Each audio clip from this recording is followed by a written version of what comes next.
नहीं ठीक है ये। बिस्मिल्लाहिर्रहमानिर्रहीम, अस्सलाम वालेकुम। मेरा नाम डॉक्टर मुदस्सिर हुसैन है और आप देख रहे हैं मेरा यूट्यूब चैनल वेटनरी इनसाइट्स। दोस्तों, ये आपके साथ केस शेयर कर रहे हैं। ये गाय वही गाय है जिसकी हमने पहले भी एक वीडियो अपलोड की है पार्ट 1 में, कि इस गाय को मुसलसल अफारा रहता था और 11 दिन से 12 दिन से इसको अफारे का प्रॉब्लम था। तो सारी मेडिकेशन तो इसकी ओरली ड्रेंच भी किया गया था, इसको काफ़ी ज़्यादा मेडिकेशन की थी, लेकिन किसी भी मेडिकेशन से इसको फ़र्क नहीं पड़ रहा था। तो फिर हम लोगों ने डिसाइड किया कि इस गाय के जो स्टमक कंटेंट हैं, जो रुमेन इंजेस्टा है, उसको बाहर निकाल कर देखते हैं कि इसको एसिडोसिस का प्रॉब्लम तो नहीं है। तो फिर हमने इसको स्टमक ट्यूब पास की और ये अभी इसका जो स्टमक कंटेंट्स हैं रुमेन इंजेस्टा वो विदड्रॉ कर रहे हैं। तो ये रुमेन इंजेस्टा ज़्यादा फ्लूइड फॉर्म में ही और आसानी से ये बाहर आ रहा है। तो एक्चुअली इस गाय के जो अफारे का प्रॉब्लम है वो इसके ओजर की जो हरकत है वो बंद होने की वजह से हुआ है, क्योंकि इस गाय में जब भी ये कोई चीज़ खाती है तो उसी टाइम इसको अफारा हो जाता है। तो इसने क्योंकि खाना पीना भी बंद किया हुआ है तो काफ़ी दिनों से इसके जो ओजर में इंजेस्टा पड़ा हुआ है वो भी टॉक्सिक हो चुका है, जिसकी वजह से इसको अफारा हो जाता है। और जब इंजेस्टा टॉक्सिक हो जाता है तो उसकी वजह से भी ऐसे केमिकल्स खारिज होते हैं, रुमेनाइटिस हो जाती है। तो जो रुमेन की हरकत को कम कर देते हैं, जिसकी वजह से जो गैसेस की प्रोडक्शन है वो ज़्यादा हो जाती है, क्योंकि इंजेस्टा तो अंदर पड़ा हुआ है लेकिन गैसेस की जो इरेक्टेशन है उसका इखराज नहीं होता, जिसकी वजह से टिम्पनी मुसलसल जानवर को डेवलप हो जाती है। तो हमने इस गाय की ट्रीटमेंट के लिए ये ऑप्शन यूज़ किया है कि इसको स्टमक ट्यूब पास करके जो इसके ओजर के अंदर टॉक्सिक इंजेस्टा पड़ा हुआ है उसमें से 2/3 निकाल दें, ताकि इसको अगर टॉक्सिक इंजेस्टा की वजह से प्रॉब्लम हो रही है तो एटलीस्ट वो चीज़ सॉर्ट आउट हो जाए, उसका पता चल जाए। तो अभी इसका इंजेस्टा बाहर निकाल रहे हैं और जैसे ही हमने इस गाय को स्टमक ट्यूब पास की तो जो इसकी ओजर के अंदर गैस बनी हुई थी, सारा इसका जो टिम्पनी थी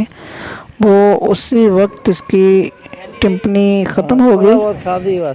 इस तरह के केसेस की ट्रीटमेंट के लिए जो लास्ट ऑप्शन है वो स्टमक ट्यूब का ही है, कि जानवर की जो ओजर में मटेरियल पड़ा हुआ है टॉक्सिक इंजेस्टा उसको बाहर निकाल कर देखें, ताकि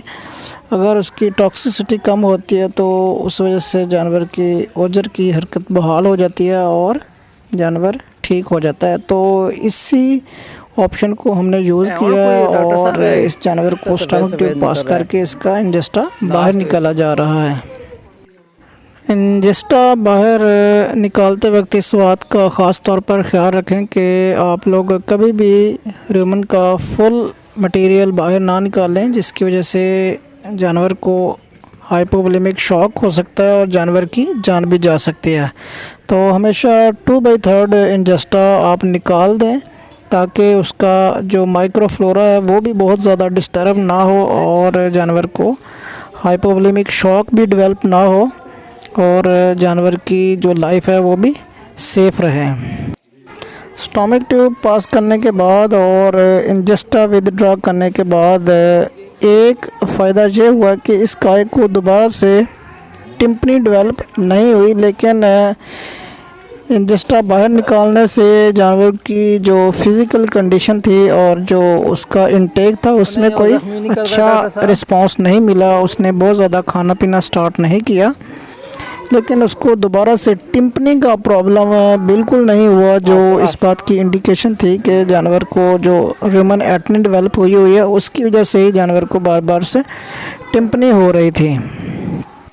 इस गाय की डिटेल्ड हिस्ट्री में एक बात ये भी थी कि ये गाय पहले भी 2-3 दफ़ा बीमार हुई है और ख़ास तौर पर जब इसकी डिलीवरी होती है तब ये गाय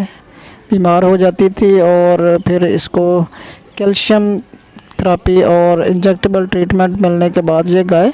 ठीक हो जाती रही है, जो कि एक इसकी हिस्ट्री में एक इम्पोर्टेंट चीज़ है। और लेकिन जब इस गाय को ये 11-12 दिन पहले से अफारा हुआ है तो ये इसने बिल्कुल भी खाना पीना बंद कर दिया है और तब से ये बिल्कुल कोई रिस्पांस नहीं दे रही। तो इस तरह के केसेस की अगर स्टमक ट्यूब के साथ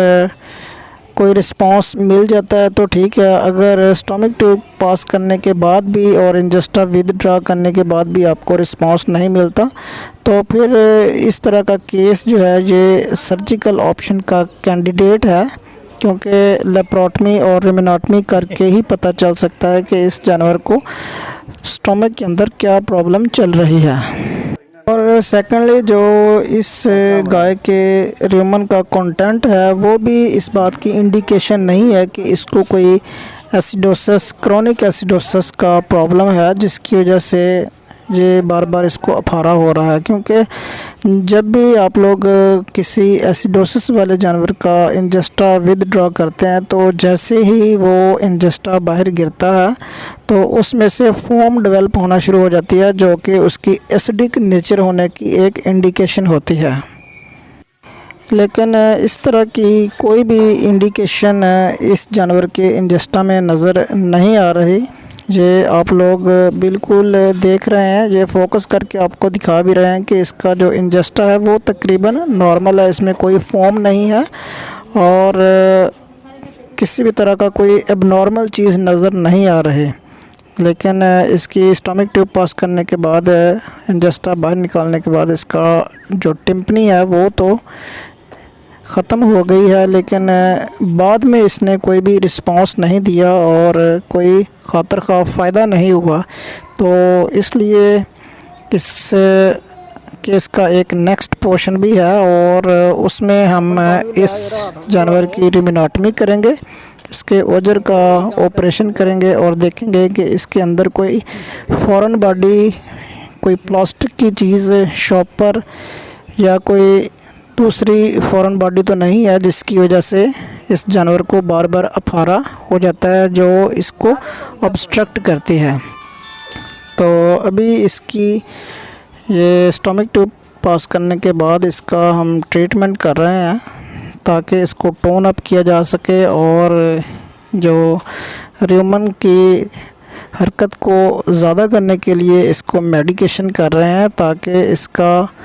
जो डाइजेशन का प्रोसेस है वो थोड़ा सा तेज़ हो और पता चले कि इसको कोई मेटाबॉलिक इशू ही था या फिर इस जानवर को कोई फॉरेन बॉडी का प्रॉब्लम है जो इसको बार बार ऑब्स्ट्रक्ट कर रही है और जिसकी वजह से जानवर को बार बार अफारा होता है। तो हमारे चैनल के साथ बंधे रहिए और नेक्स्ट वीडियो भी अपलोड करेंगे और उसमें आप लोगों को बताएंगे कि इस केस का क्या प्रोग्नोसिस हुआ है और हमने इसकी क्या ट्रीटमेंट की है, किस तरीके से ये जानवर ठीक हुआ है।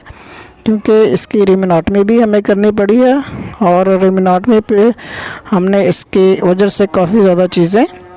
बाहर निकाली हैं। अभी तक के लिए इतना ही, अगली वीडियो के साथ हाज़िर होंगे। तब तक के लिए अपना ख्याल रखिएगा और हमारे इस चैनल का भी बहुत बहुत शुक्रिया। अल्लाह हाफ़िज़।